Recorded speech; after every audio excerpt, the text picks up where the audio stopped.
इम्फा कारखाना अग्निकांड जनित दुर्घटना परिचालना संपर्कित जरूरी योजना प्रस्तुति उपरे मॉकड्रिल। नमस्कार दर्शक, जीटीवी भारत ओडिया न्यूज चैनल को आपण मानकु स्वागत करूछि। मो रामदास चैनल को सब्सक्राइब करनथिले सब्सक्राइब करंतु, वीडियो टी को शेष जाय देखंतु।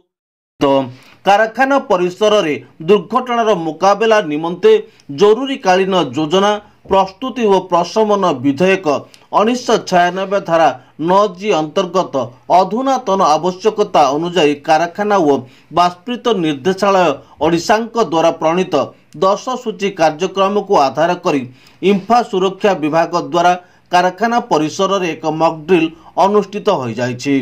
कार्यक्रम प्रारंभ में इम्फार उपसभापति मुख्य कार्यनिर्वाही एवं कारखाना परिचालक श्रीमान आशीष कुमार राय अंशग्रहणकारी समस्त प्रतिनिधि मानक स्वागत संबर्धना जणाइथिले।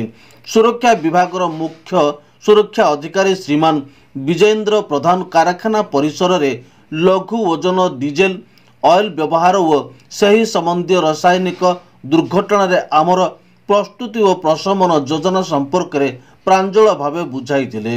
एही कार्यक्रम रे रायगढ़ स्थित सहकारी निर्देशक कारखाना और बाष्पीत निर्देशालय श्रीमान SN सेठी, स्थानीय आरक्षी बाहिनी, स्थानीय अग्निशम विभाग कर्मचारी और पारस्परिक सहयोगी संस्थार कर्मकर्ता माने जोग देथिले।